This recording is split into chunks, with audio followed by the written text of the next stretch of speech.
जय श्री ओम नमः सिद्धेभ्य नमो अरहन्ताणं नमो सिद्धाणं नमो आयर्याणं नमो वज्रायाणं नमो लोये सहस्राणम्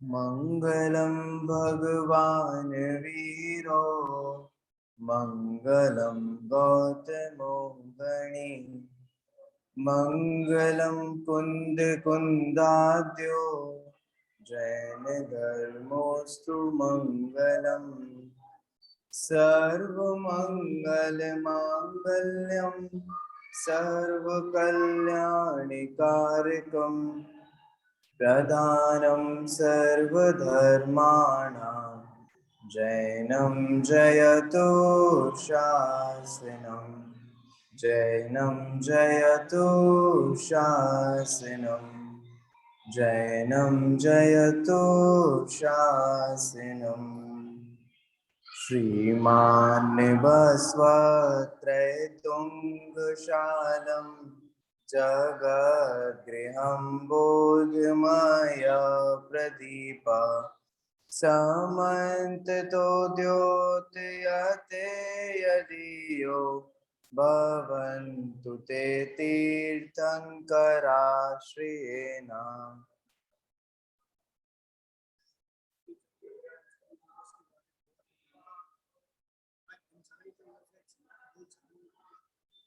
सुनाई नहीं दे रहा क्या?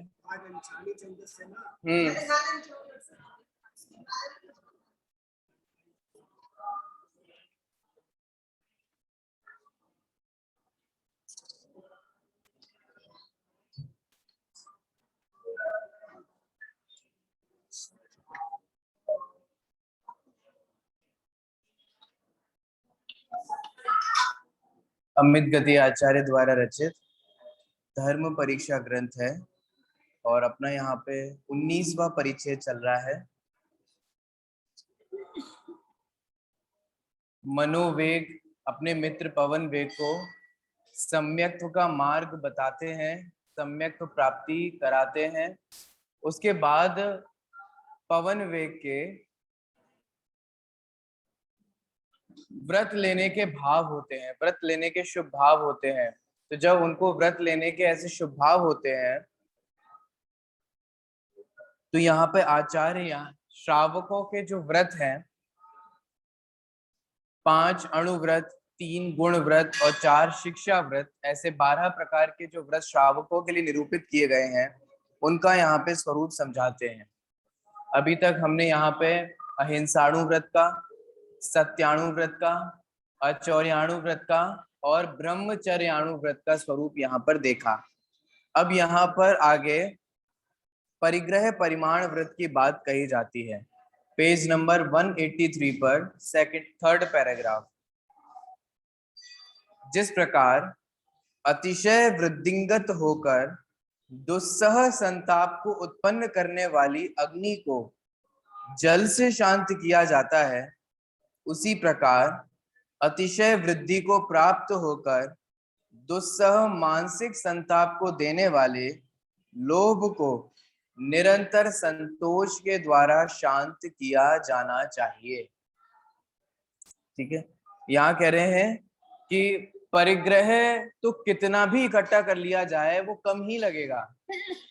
ठीक है, चाहे कितना भी अच्छा मकान बना लिया जाए कम ही लगेगा, चाहे कितनी भी अच्छी सुख सुविधाएं जोड़ ली जाएं वे भी क्षण भर के बाद कम ही प्रतीत होने लगेंगी, बेकार प्रतीत होने लगेंगी, अथवा अन्य संयोगों की और अन्य भोगों की इच्छा और आकांक्षा होने लगेगी। यहाँ कह रहे हैं चीजों को इकट्ठे करने का कोई एंड नहीं है किसी भी चीज का। आप प्रत्यक्ष में देखिए,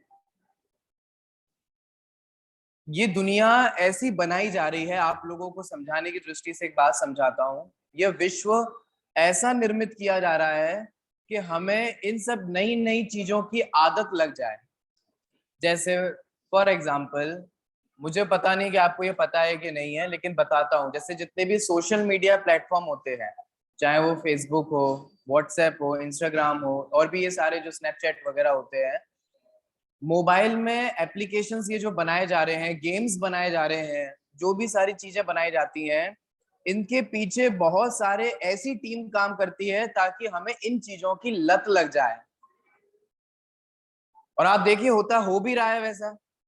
थोड़ी थोड़ी देर में अगर व्हाट्सएप के नोटिफिकेशन चेक नहीं करें तो कितनी घबराहट सी होने लगती है। 2-4 दिन फेसबुक नहीं चलाएं तो ऐसा लगता है हाय बहुत कुछ छूट गया होगा, पता नहीं क्या हो रहा है, पता ही नहीं चल पाया हमारे को, ऐसी घबराहट होती है।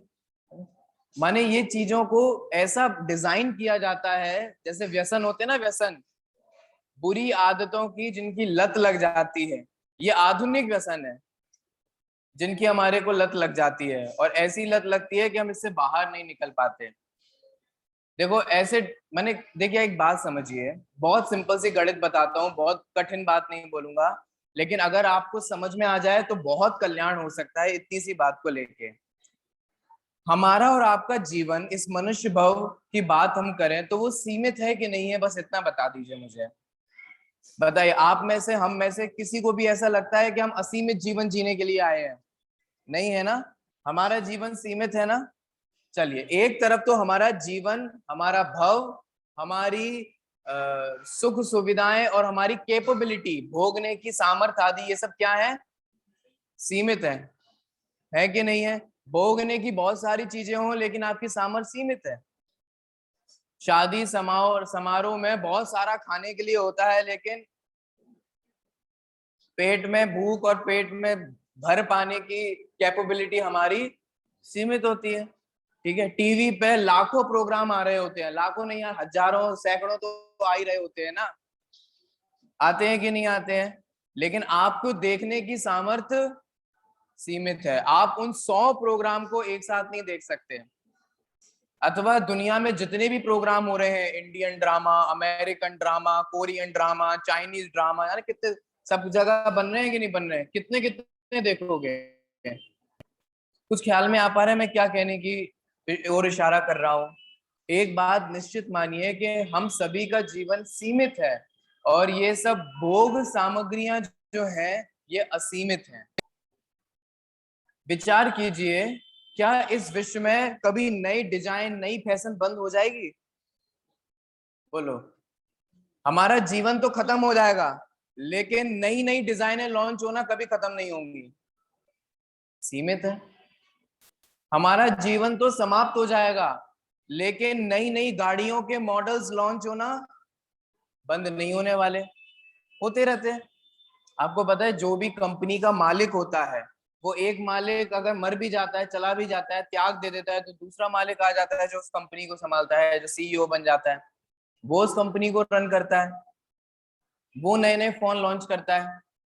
बोलिए, इन किसी भी, माने किसी भी सारी चीजों में, हम गाड़ी के बारे में विचार करें तो इस विश्व में हमारा जीवन खत्म हो जाएगा, उस गाड़ी को, उस कंपनी की जिसने स्थापना की है उसका जीवन समाप्त हो जाएगा, लेकिन वो कंपनियां नई नई गाड़ियां बनाना कभी खत्म नहीं करेगी, लॉन्च होती रहेगी।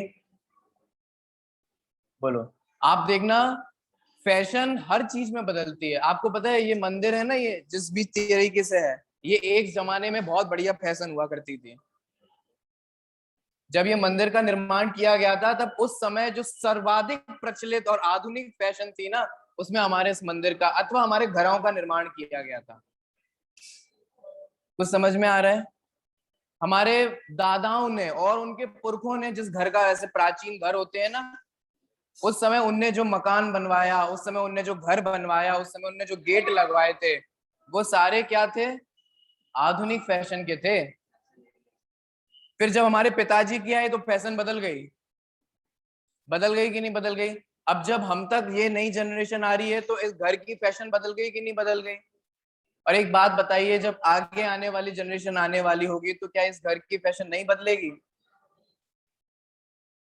तो ये कभी खत्म होने वाला है? आपको लगता है ये कभी विराम हो जाएगा और इस विश्व में घोषणा हो जाएगी कि ये अंतिम फैशन है, बस इसके बाद और कोई वर्ल्ड में कोई सुविधा नहीं होती, बस यही है? मैं कह रहा हूं घर के नए नए मॉडल आते रहेंगे, गाड़ियों के नए नए मॉडल आते रहेंगे, कपड़ों के नए नए मॉडल्स आते रहेंगे, नए नए फैशन आती रहेगी, नई नई चीजें आती रहेंगी, हर चीज के मोबाइल के नए नए मॉडल आते रहेंगे। ये मॉडलों का आना कभी समाप्त नहीं होगा, लेकिन हमारा जीवन क्या हो जाने वाला है, समाप्त हो जाने वाला है। दूसरी बात, ये सारी चीजें आप एक साथ भोग भी तो नहीं सकते। देखो एक बात बताओ, आपके पास 100 फोन हो, लेकिन आप 100 से एक साथ बात कैसे कर पाओगे, सीमित हो गए। आपके पास हजारों कपड़े हो, हजारों हजारों कपड़े हो, बोलो कितने पहन पाओगे। तो कुछ सीमित पना समझ में आ पा रहा है। इसीलिए आचार्य ने कहा कि सुनो, तुम्हारे पास दो ऑप्शन है, या तो तृष्णा के कारण सामग्रियों को इकट्ठा करते करते, हाय हमें ये मिल जाए, हाय हमें वो मिल जाए, ये नई वाली फैशन तो रह गई, ये नई वाली गाड़ी का मॉडल तो रह गया, आजकल ये बहुत चल रहा है, आजकल वो बहुत चल रहा है। या तो हम अपना दुर्लभ मनुष्य भव इनमें समाप्त कर दें, और या हम अपनी इच्छाओं को सीमित करके अपने मनुष्य भव को सार्थक कर लें। इसीलिए बहुत सारी चीजें होने के बावजूद भी हम लोगों को अब परिग्रह का परिमाण करने की आवश्यकता है। एक बात मैं सच सच कह रहा हूं, जो चीजें हमारे पुरखे इस्तेमाल करते थे ना, उन चीजों को हमें इस्तेमाल करने में कोई इंटरेस्ट नहीं रहा है। रहता है, सही से बताना। आपके भले ही लोगों की दृष्टि, लोगों की नजर पुराने जेवरातों पे रहती हो, लेकिन वो आप पहनना चाहते हो उनको, बोलो नहीं। अब म्यूजियम में तो सरकार रखेगी, आपके घर के, बोलो उन उन पुरानी डिजाइन वालों को हम पहनते, अरे इनसे गलाओ, नई डिजाइन का बनवाओ, नई डिजाइन का बनवाओ। मैं देखो मैं क्या कहना चाह रहा हूँ, जब भी हम कोई चीज का निर्माण करते हैं, किसी चीज का संग्रह करते हैं, तो हम लोग इतनी दूरदृष्टि रखते हैं कि सालों साल चले, सालों साल चले, सालों साल चले। लेकिन भैया चाहता कौन है उसे सालों साल चलाना, क्यों इतने विकल्प करते हो आप। जैसे आपके बच्चे के चीजों में अधिकार आएगा, तो आपकी जो किचन की डिजाइन है वो उसे पसंद नहीं आएगी, आपके जो बेडरूम की डिजाइन है वो उसे पसंद नहीं आएगी, वो अपने हिसाब से बनवाएगा, वो अपने हिसाब से करवाएगा। और करते हैं कि नहीं करते हैं। मेरा सिर्फ इतना ही कहने का मतलब है, हम लोगों को परिग्रह इकट्ठा करने की ओर ध्यान त्याग करके अब परिग्रह परिमाण का की ओर ध्यान देना चाहिए। देखिए इस विश्व में बहुत सारी चीजें हैं, बहुत सारी वेजिटेबल्स हैं, बहुत सारे फ्रूट्स हैं, लेकिन आप सारे नहीं खा सकते, इसलिए सीमित करिए। मैं अभी संख्या भूल रहा हूं, लेकिन करणान योग के अनुसार हजारों प्रकार की वनस्पतियां होती हैं, है ना। और मुझे अभी संख्या ख्याल में नहीं है, कितने भी लाखों में, हजारों में, जो भी आप लोग देख लेना एक बार। हाँ 10 लाख, 10 लाख प्रकार की क्या होती है, वनस्पति होती है। आप आपने कितनी खा ली, तोरई, भिंडी, टिंडे, टमाटर, से आगे बढ़ पाए आप, नहीं ना। तो परिमाण करो, त्याग करो। इस विश्व में बहुत सारे हैं कपड़े, आप कितना पहन पाओगे, आप कितने कर पाओगे। अगर नया खरीदना भी है तो पुराने का त्याग करो। हम हमारी गृद्धता आप लोग देखते हो, अपने आप को हम लोग एनालाइज करें, तो हम लोग नया इकट्ठे में तो बिलीव करते हैं, लेकिन पुराना नहीं, नहीं रखे रहने दो काम में आएगा, नहीं रखे रहने दो काम में आएगा। आप अपने घर में जरा कबाड़ा खाने को देखना, एक घर में हमारा एक स्पेशल कबाड़ खाना होता है, जिसमें चीजों को हमने सिर्फ रख रखा है, किस लिए, कि वो हमारे काम में आएंगे, जिनका अभी तक कोई काम में नहीं आया है, लेकिन हम व्यर्थ में वो परिग्रह इकट्ठा करे जा रहे हैं। इसलिए अब परिमाण की जरूरत है, ठीक है। वस्त्रों, कितने वस्त्र रखने नहीं रखने, ऐसा परिमाण करना चाहिए। कितनी भोग सामग्रियां रखनी है कि नहीं रखनी है, उसका परिमाण करना चाहिए, है ना। क्योंकि अगर हम असंयमित जीवन जिएंगे, तो फिर तो बिना ब्रेक की गाड़ी के समान हो जाएगा, है ना। सोचिए, विचार कीजिए, आप गाड़ी में बैठे हो, 100 की स्पीड चल रही हो, और उसमें ब्रेक नहीं हो, तो आप क्या क्या होने वाला है, मरण होने वाला है। ऐसे ही असीमित इच्छाएं, ये भी कर लो, वो भी कर लो, वहां क्या हो रहा है, यहाँ क्या हो रहा है, अब ये नई डिजाइन आ गई, अब ये नया आ गया, आज इस कलर की नई लाइट्स आ रही हैं, कल 10-15 दिन बाद नई लाइट्स आएंगी। बोलो आप कैसे अपना जीवन जियोगे। आपको पता है, आज मैंने खुद ऐसे लोगों को देखा है जो तृष्णा के कारण इतने दुखी हैं, जैसे भावुकता में आके एक नई चीज ले ली, फिर 10-15 दिन होते हैं वे बेच देते हैं, फिर दूसरी नई चीज ले लेते हैं, है ना। जिनके अनाप शनाप पैसा होता है वो ऐसा कार्य करते हुए देखे जाते हैं। तब भी ऐसे कार्य करते हैं। हाँ, वो शौकीन होते हैं लोग। दुनिया में जिन्हें शौकीन कहा जाता है, जिनवाणी कहती है कि वो तृष्णा के कारण दुखी है। देखो एक्चुअल में अब देखो मैं आपको एक दूसरी बात बताता हूँ जो टोडरमल जी से मैंने मोक्षमार्ग प्रकाशक में सीखी, और वो बहुत सभी लोगों के लिए ध्यान देने योग्य है। हम लोगों को पता है क्या लगता है कि वस्तुओं की प्राप्ति होने पर हम सुखी होते हैं, और जिनवाणी कह रही है कि तुम तृष्णा का अभाव करके संतोष से सुखी होगे। तो हम लोगों को विरोध लगता है, जिनवाणी कुछ और कह रही है और एक्सपीरियंस में कुछ और आ रहा है।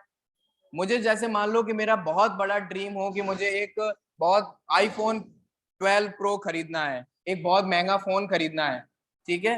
उसको मैंने खरीद लिया तो मुझे खुशी होती है, मुझे अच्छा लगता है। आप कह रहे हो संतोष करो, और यहाँ मुझे खरीदने पे सुख हो रहा है। तो ये विरोध कैसे हो रहा है? देखो विरोध नहीं हो रहा है, हमारी चीजों को समझने में फर्क पड़ रहा है। टोडरमल जी ने कहा कि तुम्हें वस्तु की प्राप्ति होने पर सुख नहीं हुआ है, तो क्या हुआ? तुम्हें वस्तु प्राप्ति की इच्छा थी, वस्तु प्राप्त होने पर वो इच्छा मिट गई, तो उस इच्छा के मिटने का सुख होता है, वस्तु की प्राप्ति का सुख नहीं होता है। कुछ समझ में आया क्या है? क्या रहस्य क्या है इसके पीछे? लास्ट तो वही निकला ना, इच्छा का अभाव सुख देता है तुम्हें। वस्तु की जब प्राप्ति होती है, जैसे मान लो कि मुझे अच्छा खाने की, आज मुझे डोसा खाने की इच्छा हो और डोसा मैंने खा लिया तो सुखी रूप अनुभव लगता है। तो यहाँ कह रहे हैं कि डोसा खाने से तुम सुखी नहीं हुए हो, डोसा खाने की जो इच्छा का अब अभाव हो गया है ना, उस इच्छा के अभाव में तुम सुखी हुए हो। तो अगर तुम बिना खाए भी इच्छा का अभाव कर देते तो तब भी सुखी हो जाते। पॉइंट समझ में आ रहा है कि नहीं आ रहा है?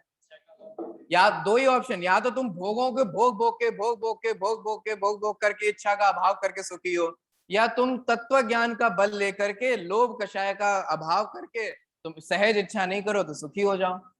एक बहुत अच्छा वाक्य है वर्णी जी का जो आपको इंस्टेंट सुख देता है। इंस्टेंट सुख समझते हैं? तुरंत। एक बहुत अच्छा वाक्य है, सद्वाक्य है। उसमें उन्होंने ये कहा है कि तुम्हें जिस किसी भी प्रकार का दुख है, उस पदार्थ से रिलेटेड तुम इच्छा का त्याग कर दो, तुम तत्काल सुखी हो जाओगे। क्या कहा? जिस किसी भी पदार्थ को लेकर के हम टेंशन में आ रहे हैं, स्ट्रेस में आ रहे हैं, परेशान हो रहे हैं, दुखी हो रहे हैं, तत्संबंधी इच्छा का अभाव कर दो, तुम तत्काल सुखी हो गए।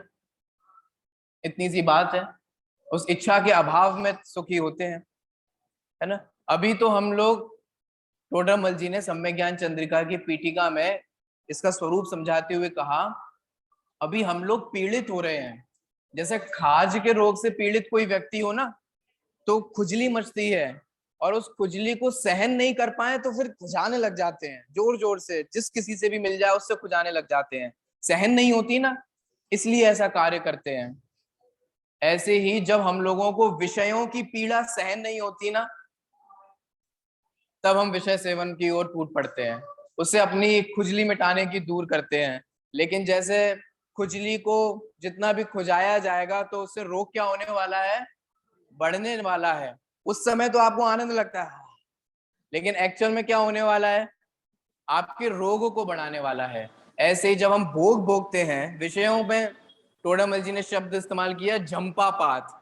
झंपापात का मतलब होता है टूट पड़ना, है ना, एकदम से, बिल्कुल, है ना। शादी समारोह में जब शादी का वो खाने का काउंटर खुलता है ना, तो लोग कैसे टूट पड़ते हैं, गोलगप्पे की ओर, डोसा की ओर, चीला की ओर, तो उसे बोलते हैं झंपापात। जल्दी ले लो, भीड़ लग जाएगी। ऐसे ऐसे टूट पड़ते हैं, क्यों? विषयों की पीड़ा सहन नहीं होती, तब ये हालत होती है। और अगर पीड़ा नहीं हो तो सहज सुखी है। ये हमारे को विचार करने वाले विषय है। तो बात सिंपल सी है, और ये एक्चुअल फील वाली है। इस दुनिया में असीमित भोग है, असीमित सामग्री है, लेकिन मेरा जीवन सीमित है। अगर मैं देखो एक ट्रैप है, माने एक जाल है इन इच्छाओं का, ये कभी खत्म नहीं होती, किसी के खत्म नहीं होती। आपके भी कौन सी खत्म हो रही हैं? बोलो। आज जैसे मैं मान लो 25 साल का हूं, ठीक है, आप लोग भी अपने अपने इस्तेमाल लगा लेना अपनी अपनी उम्र का। मेरा जितना भी जीवन चला गया उसमें से बहुत इच्छाएं मैंने की, उनमें से पुण्योदय से, भाग्य की अनुकूलता से कुछ कुछ कुछ, सारी नहीं, कुछ इच्छाएं पूरी भी हुई। लेकिन इच्छाओं की समाप्ति का भी क्या है बताओ? कहाँ खत्म हो रही है, कहाँ एंड हो रही है? नवीन इच्छाएं हो रही हैं और नई नई इच्छाएं होती हैं, समाप्ति नहीं होता। लेकिन जीवन, जीवन तो समाप्त होने वाला है। मनुष्य भव, ये तो समाप्त होने वाला है। तो इसीलिए आचार्य कहते हैं परिग्रह को इकट्ठा नहीं, अब परिग्रह को परिमाण की ओर ध्यान देना चाहिए। देखिए वही यहाँ बात कही जा रही है। आगे बढ़ते हैं। संतोष व्रत में वर्तमान अर्थात परिग्रह परिमाण अणुव्रत के धारक श्रावक को धन माने पैसे का, बोलो कभी सोचा है हम लोगों ने कितना पैसा कमाना चाहिए? बोलो कभी कभी हम सोचते हैं इस बारे में? सोचते ही नहीं। देखो असीमित तो आप वैसे भी नहीं कमा पाओगे, लेकिन जब तक हम उसको सीमित नहीं करते तब तक बंद होता रहता है। ये बात समझनी पड़ेगी हमारे को। क्या कहा जा रहा है, कुछ समझ में आ रहा है? सीमित कर, मैं कह रहा हूं आप बहुत मर्यादा ले लो, जितना आपको एक्सपेक्टेशन है उसके 2 3 4 गुना ज्यादा ले लो, लेकिन मर्यादा तो करो, जीवन सीमित तो करो। आपको लगता है कि आपके कितने कपड़ों में काम हो जाता है? जितना हो जाता है ना उससे दुगना की मर्यादा ले लो, लेकिन मर्यादित तो करो। 2 तरीके का पाप होता है, आपने चरणान योग में पढ़ा होगा, एक अविरमण रूप हिंसा होती है और एक परिणमन रूप हिंसा होती है। यद्यपि हम असीमित भोग का परिणमन रूप हिंसा नहीं कर पाएंगे, लेकिन अभिप्राय में मिल जाए तो छोड़ेंगे भी नहीं ना, तो उस प्रकार का अनवरत रूप से वो भाव बना रहता है। जब परिस्त्री, मैं सभी चीजों में सीमित, जब परिस्त्री सेवन करना ही नहीं है तो फिर परिस्त्री सेवन के त्याग का नियम क्यों नहीं लिया? जब कभी मदिरा पान करना ही नहीं है तो फिर मदिरा पान का त्याग क्यों नहीं किया? जब शायद खाना ही नहीं है, खाया ही नहीं अभी तक, ना अब खाए रहे हैं, ना कभी ऐसी नौबत आएगी कि खाएंगे, तो फिर आपने अभी तक त्याग क्यों नहीं किया? बोलो। मांस खाते हैं? अरे नहीं नहीं कैसी बातें कर रहे हो, खाने की बात कर रहे हो, हम देख नहीं पाते, तो फिर त्याग क्यों नहीं किया? बोलो। इसीलिए जितना लगता है आपको, ऐसी परिग्रह में आपको कितना लगता है कि कितने जोड़ी कपड़ों से आपका काम चल जाने वाला है, उससे एक्स्ट्रा ले लो, लेकिन सीमित तो रखो, मर्यादित तो रखो। ऐसे सभी चीजों में यहाँ देखिए किन किन की बात करें, धन की, धान्य की, ये भी बहुत देखा जाता है। अनाप शनाप धान इकट्ठा करते हैं, फिर उसमें सड़ता है, गलता है, कीड़े पड़ते हैं, उसे खाते हैं। इसका भी हमारे को मर्यादा का ध्यान रखना चाहिए। वो जब गृद्धता होती है ना, जैसे मान लो कि कोई मिल रहा हो, और ले लो और ले लो, ड्राई फ्रूट्स और ले लो, कितना खा लोगे आप? आपको पता है ड्राई फ्रूट्स खाने के लिए आपके शरीर में सामर्थ्य भी तो होनी चाहिए। लेकिन जब हम, मिलता है आता है तो खूब इकट्ठा कर लेते हैं, खूब संग्रह कर लेते हैं, फिर उसमें कीड़े पड़ते हैं, फिर उसमें जीव उत्पन्न होते हैं, फिर हम जाने कितना विवेक, कितना इस्तेमाल करके उनको। इसीलिए यहाँ कहा जा रहा है धान्य की देखो मर्यादा रखनी है। और देखो किसकी बात कर रहे हैं, ग्रह की, घर की,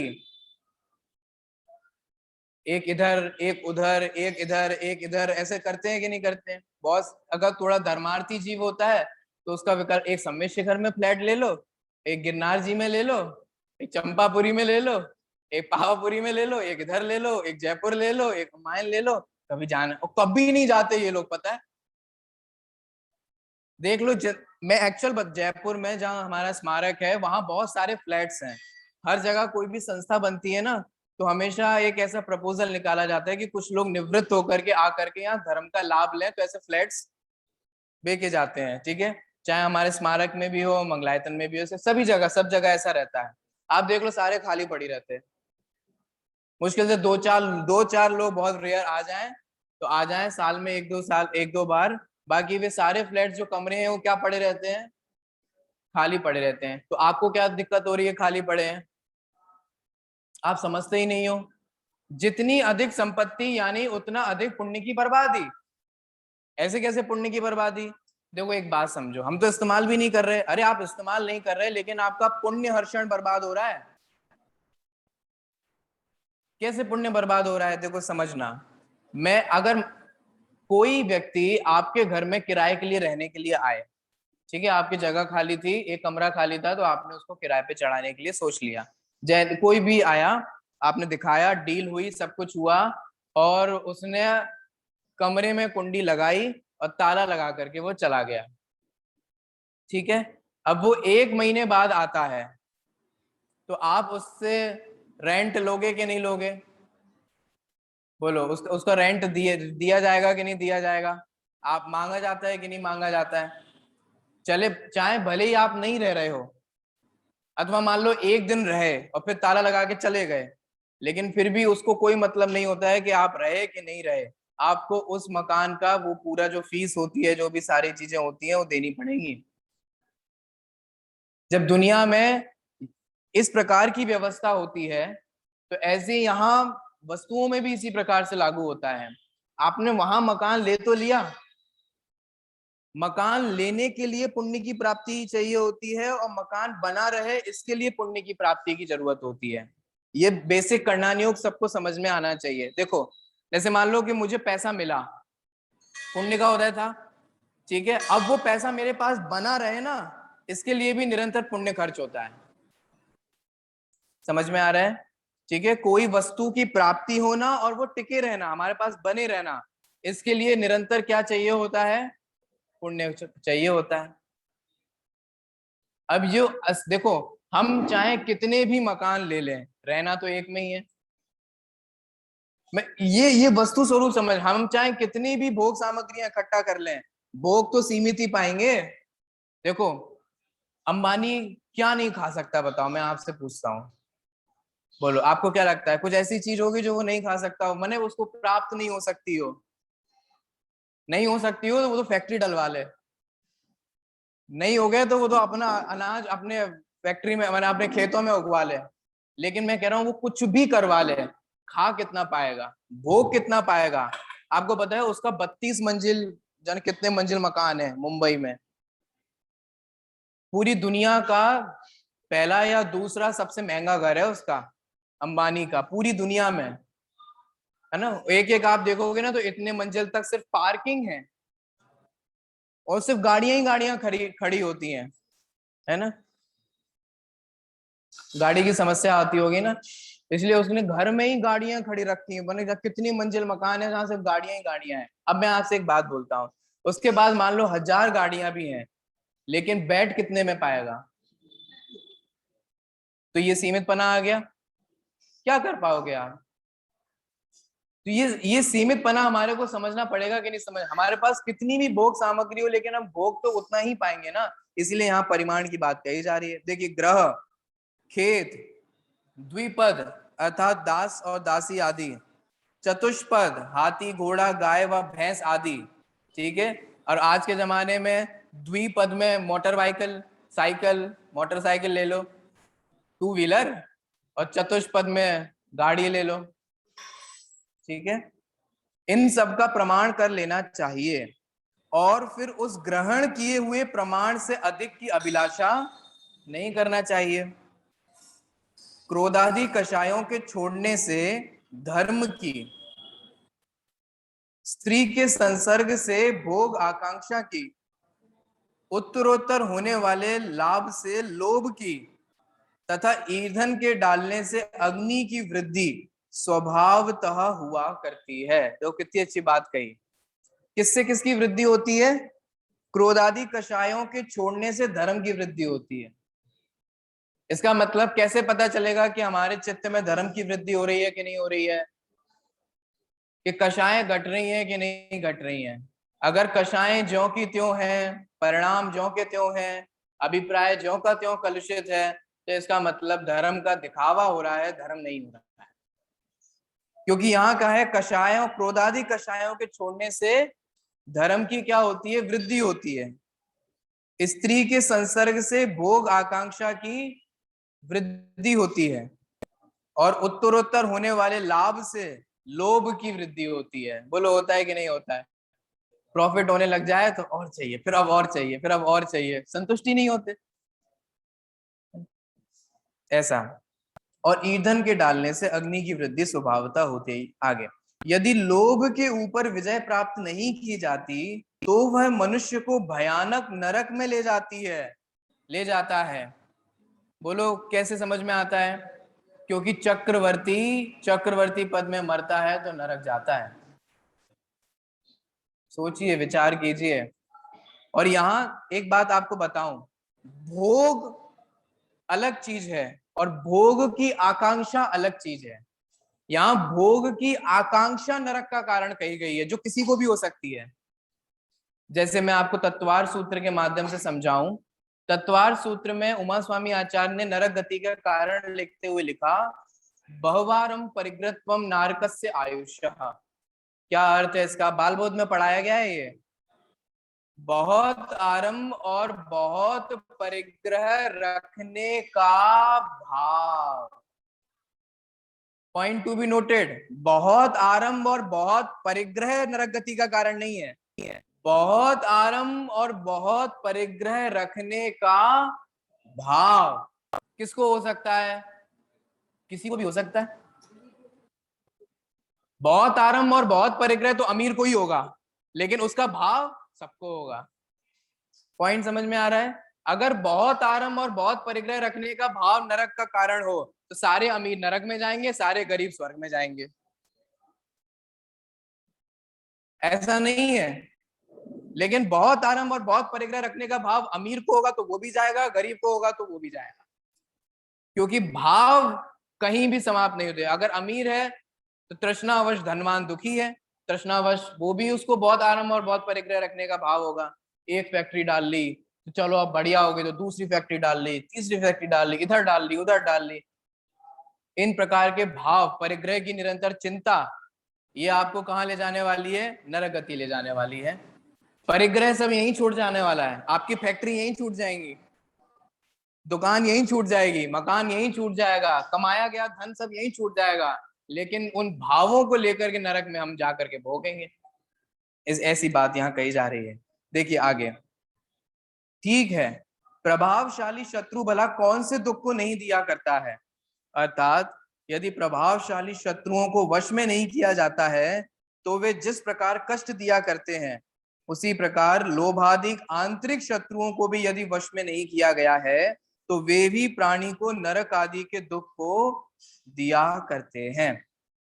देखिए, कमाए हुए धन का उपभोग करने वाले तो बहुत से जन अर्थात कुटुंबी आदि होते हैं। अब ये दुनिया की सच्चाई बता रहे हैं।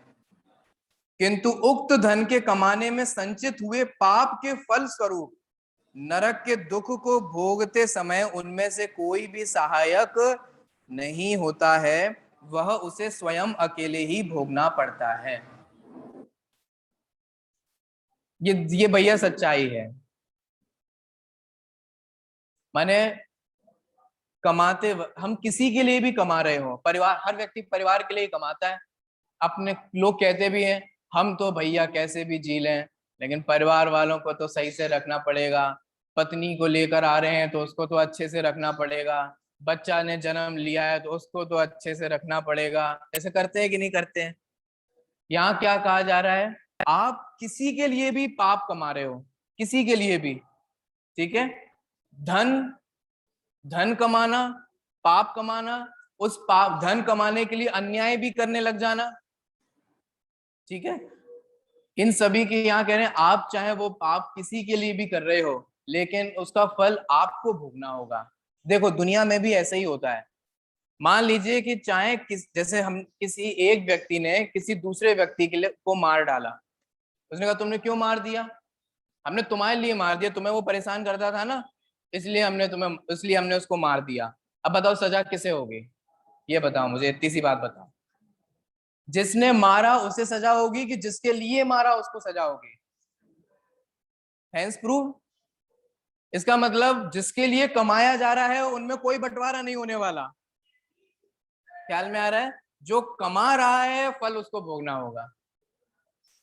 मैं आप लोगों से भी कुछ कह रहा हूं, हम खूब आलू की सब्जी बना बना के अकोर अकोर के कढ़ाई में बना रहे हैं, लेकिन हम तो अटपैरा घी का खाते हैं। हम तो शुद्ध सात्विक जल, छना हुआ जल का ही भोजन सेवन करते हैं। लेकिन आप जो ये बना रहे हो ना, इसको किसको भोगना होगा? जो सेवन कर रहा है वो तो भोगेगा ही, लेकिन जो बना रहा है वो भी उसको भोगेगा। कुछ ख्याल में आ रहा है? जो ला रहा है वो भी उसको भोगेगा, जो उसकी अनुमोदना कर रहा है वो भी उसको भोगेगा। ये सावधानी की जरूरत है। प्रत्यक्ष में देखते हैं, मुझे सरदर्द होता है तो मैं अपना सरदर्द किससे बांट सकता हूँ? कोई नहीं ले पाता। मेरी पीड़ा हो रही हो तो मेरी पीड़ा कौन हरता है? कोई नहीं हर सकता। तो क्या ये समझ नहीं आता कि मैं एकाकी एकत्व लिए हूं, एकत्व लिए ही सभी आते, तन धन को साथी समझाता, पर ये भी छोड़ चले जाते। यहाँ इतनी सी बात है, इसीलिए सावधानी रखना चाहिए। ठीक है, न्याय टोडामल जी, अब मैं टोडामल जी का संतुलित कथन बताता हूँ। टोडामल जी ने क्या कहा? टोडामल जी ने कहा कि इसलिए धन आदि के विकल्पों को छोड़कर शास्त्राभ्यास करना चाहिए। ऐसा ऐसे कैसे, दुकान नहीं जाएंगे आप, कैसी बातें करते हो, बिल्कुल अनरियलिस्टिक बात है। तो टोडामल जी फिर आगे कहते हैं, अगर सर्वथा नहीं छूटे तो बहुत अधिक विकल्प नहीं करने चाहिए। बस ये एक गाइडलाइन है जो मैंने फॉलो की है, और मैं चाहता हूं आप सबको भी फॉलो करनी चाहिए। सर्वोत्तम उपाय तो ये है कि भोजन का विकल्प ही नहीं आए। ऐसे कैसे होगा, भूख तो लगती है। अच्छा, तो भूख लगती है तो भक्ष्य का खाना चाहिए, बस इतनी सी बात है। बहुत विकल्प नहीं, बहुत विकल्प समझते हो, चलो आज वो होटल चले, आज वहां चलते हैं, आज फलाना चलते हैं, चलो आज ये करवा लेते हैं, आज वो करवा लेते हैं। अरे पता है इटावा में वो एक वो ठेला लगाता है उधर नुक्कड़ पे बुक्कड़ पे इधर साइड में, उसके गोल गप्पे तो भैया, ये सब क्या, ये बहुत विकल्प करना हुआ। पेट भरना है ना, तो इतने बहुत विकल्प क्यों करना? इसलिए टोडामल जी की ये बात बहुत अच्छी लगी मुझे। धनादि अगर हो सके तो बिल्कुल धनादि का उद्यम छोड़ करके आराम से शास्त्र अभ्यास करो, धर्म ध्यान में लगो। लेकिन अगर नहीं हो सके तो न्याय नीति पूर्वक कमा करके बहुत विकल्प मत करो। यहीं पर ये बात, इसी को ही बोलते हैं परिग्रह परिमाण करना। जो अणुव्रती होता है वो भी दुकान जाता है, वो भी व्यापार करता है, लेकिन अन्याय का नहीं कमाता, और जितना कमाता है उसने परिमाण कर लिया है। इतनी सी बात है। देखिए, जिसके अंतःकरण में अटल संतोष अवस्थित है उसके देव सेवक बन जाते हैं। कल्प वृक्ष उसके हाथ में अवस्थित के समान हो जाते हैं तथा निधियां उसके भवन में निवास करने लगती हैं। जगत का स्वरूप ऐसा ही है। बिना मांगे मोती मिलता है, और मांग मांग करके भीख भी नहीं मिलती, पर ऐसा ही समझना चाहिए। बिना मांगे चक्रवर्ती पद मिलता है, बिना चाहिए। पता है कैसे, क्यों कह रहा हूं मैं बिना मांगे? क्योंकि चक्रवर्ती सम्यक दृष्टि ही बनते हैं, और सम्यक दृष्टि निकांक्षित होते हैं। पॉइंट समझ में आ रहा है? सम्यक दृष्टि को भोगों की आकांक्षा नहीं, लेकिन चक्रवर्ती बनेंगे तो सम्यक दृष्टि ही बनते हैं। अब जिन्हें आकांक्षा नहीं है उनके चरणों में आ करके लौटते हैं, और हम लोग बने जा रहे हैं, बने जा रहे हैं, कमाए जा रहे हैं, मेहनत कर रहे हैं, चक्रवर्ती बनना है, चक्रवर्ती बनना है, बड़ा आदमी बनना है, अमीर आदमी बनना है, तो भी नहीं बन पा रहे। ऐसी बात है। इसीलिए यहाँ कह रहे हैं कि संतोष रूपी धन होना चाहिए। दुनिया में क्या धन होगा क्या नहीं होगा वो तो भाग्य के अधीन है। टोडामल जी ने साफ कह दिया, धन तेरा कमाया हुआ नहीं है, भाग्य से होता है, और भाग्य जो होता है वो धर्म की सेवा करने से, उपासना करने से भाग्य होता है। तो तुम शास्त्राभ्यास को छोड़ करके, मंदिर पूजन को छोड़ करके धन कमाने का उद्यम क्यों करते हो? ये टोडामल जी ने पीठिका में ऐसी बात कही। देखिए, इसके विपरीत जिसके हृदय में वह कल्याण का कारणभूत संतोष नहीं होता, वह समस्त भंडार अर्थात खजाना को पाकर भी दरिद्र व अतिशय दुखी ही बना रहता है। ठीक है, असली बात तो यही है। मोक्ष की इच्छा करने वाले श्रावकों को दिशा, देश और अनर्थ दंड से विरत होने रूप 3 प्रकार के गुण व्रत का 3 प्रकार से अर्थात मन वचन काया के द्वारा पालन करना चाहिए। अभी 5 अणुव्रतों की बात हो गई। अहिंसाणुव्रत, जिसमें संकल्प हिंसा का त्याग करना है। देखो, 5 अणुव्रतों की चर्चा हुई। ठीक है। सत्यानुव्रत जिसमें मीठे मधुर वचन बोलने हैं, और ऐसे वचन नहीं बोलने हैं जिससे दूसरे की निंदा हो और दूसरा हीन फील करे, बुरा फील करे, है ना। अचौर्याणु व्रत किसी का त्यागा हुआ, परित्याग की हुई वस्तु, धन, कोई भी चीज हमारे को नहीं लेना है, इतनी सी बात है।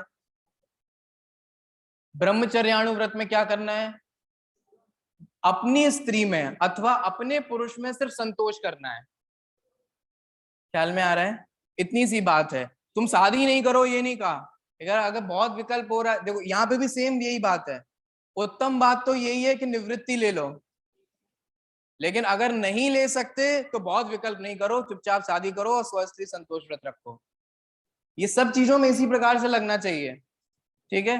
पैसा कमाना है, पैसा कमाना है, पैसा कमाना है, बहुत विकल्प नहीं करो, चुपचाप से जो भी हो न्याय नीति का व्यापार करो, न्याय नीति का काम करो, भाग्य होगा तो उसी से ही मिलेगा। और देख लो जो नंबर 2 का काम करते हैं उनको क्या मिलता है क्या नहीं मिलता है। मिल भी जाएगा तो फिर एक ना एक दिन राज प्रकट हो जाता है, तो उससे क्या हो जाने वाला है। तो ये सारी चीजें सावधानी है। तो मैं तो आपसे ये कह रहा हूँ कि 5 अणुव्रतों की यहाँ पे चर्चा हुई, इसमें से हमारे को क्या कठिनाई लगती है, बोलो। फिर भी हमारे को क्यों विकल्प नहीं आता कि हमें अणुव्रत लेना चाहिए। अभी तो हम यही नहीं पता कि कितनों के अष्ट मूल गुण हैं, बोलो। 8 मूल गुणों आप में तो है, इसकी मुझे कोई टेंशन नहीं है, लेकिन मैं ये कह रहा हूँ आगे आने वाले लोगों में से कितने लोगों को आपको भरोसा है कि आपके बच्चे अष्ट मूल गुणों का पालन कर रहे हैं। ये सोचो, इसकी चिंता करो, अपनी मत करो, अपनी तो आप लोग हो ही, उसकी मुझे चिंता नहीं है। लेकिन मैं ये कह रहा हूँ आगे आने वाले में से कितने को हमें लगता है कि अष्ट मूल गुणों का पालन करते होंगे, सोचो। मुझे लगता है कि हर माँ को महात्मा गांधी की माँ जैसा होना चाहिए। आजकल मैं जो फील कर रहा हूँ वो मैं आपको बताता हूँ। हम हर जगहों से बच्चे बाहर जाना चाहते हैं, बाहर पढ़ने के लिए, यूजुअली पढ़ने के लिए जाते हैं। महात्मा गांधी भी गए थे, आपको पता होगा, ठीक है। वे बाहर विलायत गए थे और वकालत की पढ़ाई करने के लिए गए थे। उस समय बहुत विरोध हो रहा था। उनकी माँ ने एक जैन साधु से पास जाकर के, माँ ये उनकी आत्मकथा में लिखा है, कोई ऐसी बात नहीं बोल रहा हूँ। माई एक्सपेरिमेंट टूवर्ड्स ट्रुथ उनकी आत्मकथा है महात्मा गांधी की। उन्होंने उसमें लिखा कि बेचार जी स्वामी नाम के वो जैन साधु थे, उन जैन साधु के पास ले जाकर के महात्मा गांधी को 3 नियम दिलवाए थे। उन्होंने कहा था तुम विलायत तो जा रहे हो, लेकिन पहले मेरे से प्रतिज्ञा लो कि तुम इन 3 विकल्पों का, इन 3 नियमों का पालन करोगे, ठीक है। पहला था कि मद्य सेवन नहीं करोगे, शराब नहीं पियोगे। दूसरा था कि मांस नहीं खाओगे, ठीक है। तीसरा था कि कभी परिस्त्री सेवन नहीं करोगे, वेश्या सेवन नहीं करोगे। ये 3 नियम दिलवाए थे, तब जाके उनको बाहर पढ़ने के लिए भेजा था। और स्वयं महात्मा गांधी जी ने अपनी आत्मकथा में लिखा है कि माँ के दिलाए हुए इन 3 संकल्पों से मेरी बहुत रक्षा हुई। माने आप देखो जितने नियमों का पालन हम पुराणों में पढ़ते हैं ना, कितने सेक्रीफाइस कर करके वो नियम का पालन करते हैं। जब वे विलायत गए तो वे वेजिटेरियन थे, इतने संघर्ष झेले उस नॉन वेजिटेरियन समाज के समक्ष कि वहां वो अपने अपने वेजिटेरियन बने रहे। क्यों? क्योंकि माँ ने नियम दिलाया था मांस नहीं खाना है, बच गए इसलिए। शराब तो वहां के कल्चर में है, खाने के साथ अनिवार्य है, जैसे खाने के साथ आप पानी पीते हैं, वहां खाने के साथ शराब पी जाती है। महात्मा गांधी स्वयं अपनी आत्मकथा में लिखते हैं अगर माँ के ये संकल्प नहीं होते तो आज मैं बहुत भ्रष्ट हो चुका होता, माँ के इन दिए गए इन नियमों से मैं आज सुरक्षित रह गया। ऐसे ही ये अष्ट मूल गुण हमारी सुरक्षा करने वाले हैं। आपको लगता है कि कोई बोझ है? नहीं, ये अष्ट मूल गुण हमारी रक्षा करने वाले हैं, हमारी रक्षा करने वाले हैं, हमारी संस्कृति की रक्षा करने वाले हैं, और मूल बात कहूं तो हमारे बच्चों की रक्षा करने वाले हैं। क्योंकि नियम नहीं होंगे, हम उन्हें नियम को स्मरण नहीं कराएंगे, तो फिर ना पता नहीं कब हमारे ही घर के बच्चे मद्य सेवन करने लग जाएं। बाहर पढ़ने जाएं, यहाँ इतनी सुख सुविधा नहीं हो, ऑब्वियस सी बात है बाहर जाएंगे, उनके दोस्त जाएंगे, कब वो पीने लग जाएं, सिगरेट पीने लग जाएं, कब तंबाकू खाने लग जाएं, कब वो मद्य सेवन करने लग जाएं, कब वो बॉडी बिल्डिंग के बनाने के चक्कर में अंडे खाने लग जाएं, मांस खाने लग जाएं, बताओ। इसीलिए ये नियम पूर्वक लेने चाहिए। अणुव्रत, इन अणुव्रतों की चर्चा हुई, इसमें कोई कठिनाई नहीं है, सिर्फ हमारा प्रमाद है जो हम बुद्धिपूर्वक इन व्रतों को अंगीकार नहीं करते। इसीलिए यहाँ पे इतने सरल अणुव्रतों को हम सभी जीवों को अंगीकार करना चाहिए, और अभी नहीं कर पा रहे हो तो एटलीस्ट अंगीकार करने की भावना भानी चाहिए। प्लानिंग तो करनी चाहिए कि मैं जीवन के इस पड़ाव पे आकर के अणुव्रतों को अंगीकार करूंगा। अभी मैं अष्टमूल गुणों का पालन करूंगा, और जब मैं कालांतर में अपने आप को समक्ष अनुभव करूंगा, थोड़ा और स्ट्रांग हो जाऊंगा, तब मैं अपने जीवन में अणुव्रतों का पालन करूंगा।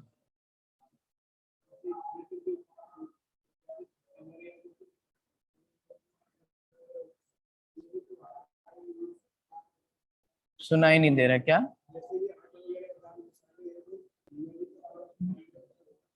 हाँ हाँ, मर्यादा का उसमें ध्यान रखना चाहिए।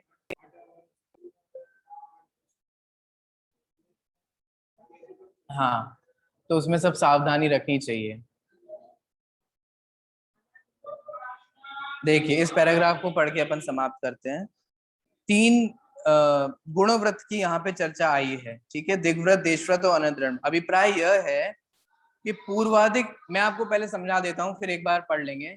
एक होता है दिग्व्रत और एक होता है देशव्रत। दिग्व्रत और देशव्रत में दिशाओं की सीमा को मर्यादित किया जाता है, ठीक है। इस दुनिया में घूमने लायक बहुत सारी चीजें हैं, लेकिन आप दुनिया नहीं घूम पाओगे, ये बेसिक सी बात है। तो क्यों ना हम दिग्व्रत और देशव्रत को लेकर के अपने आप को सीमित करके वहां के पाप से बचे। वहां होने वाला क्या, जब हम सीमित हो जाते हैं तो हम उसके उस मर्यादा के बाहर के पाप से बच जाते हैं, ठीक है। एक दिग्व्रत है और एक है देशव्रत। क्या है इसमें अंतर, देखिए। अभिप्राय यह है कि पूर्वाधिक दिशाओं में जो जीवन पर्यंत जाने आने का नियम किया जाता है कि मैं अमुक दिशा में अमुक स्थान तक ही जाऊंगा, उससे आगे नहीं जाऊंगा, इसका नाम दिग्व्रत है। और उक्त दिग्व्रत में स्वीकार की गई मर्यादा के भीतर भी उसे संकुचित करके कुछ नियमित समय के लिए जो अल्प प्रमाण में जाने आने का नियम स्वीकार किया जाता है, उसे देशव्रत के नाम से कहा जाता है। बेसिक सी बात है।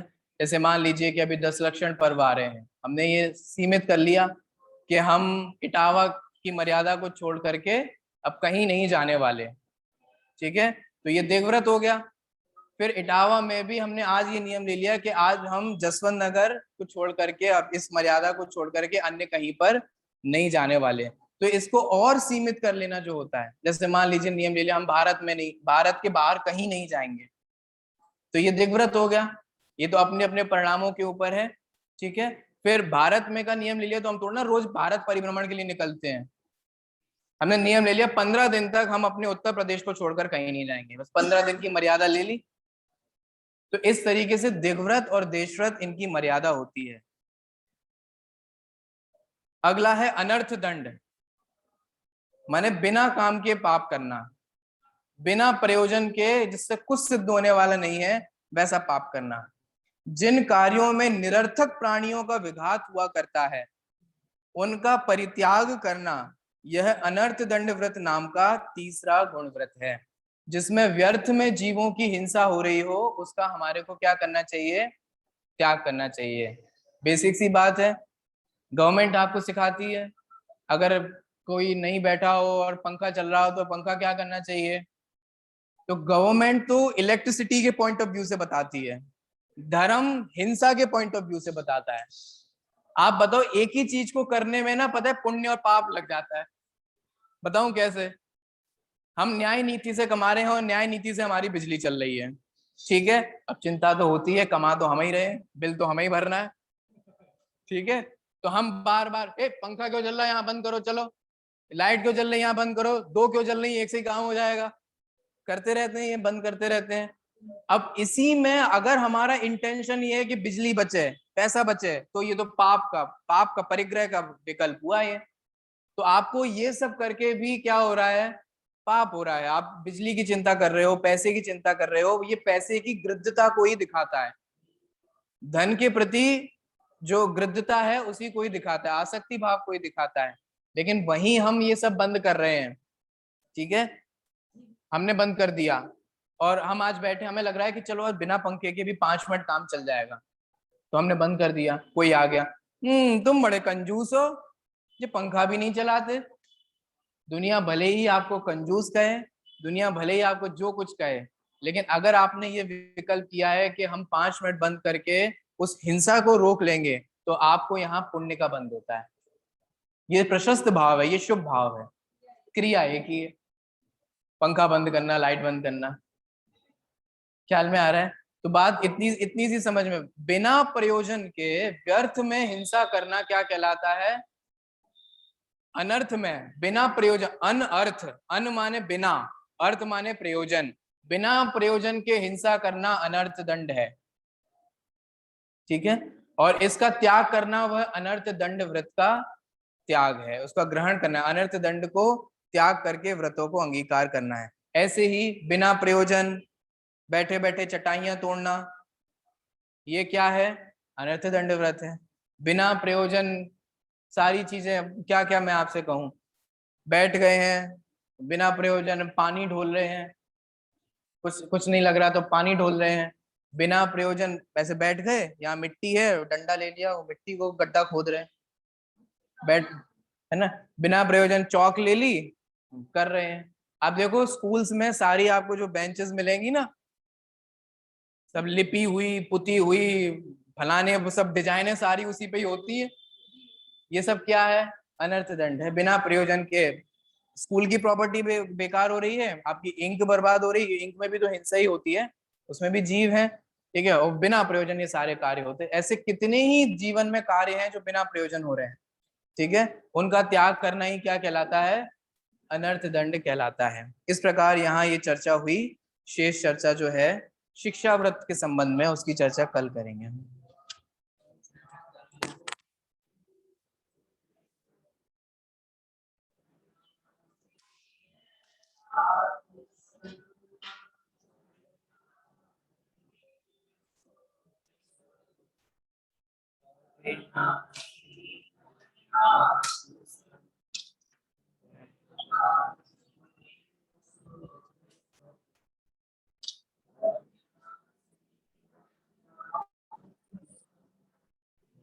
हमारे पर नहीं, अजय हमारे अविनाश।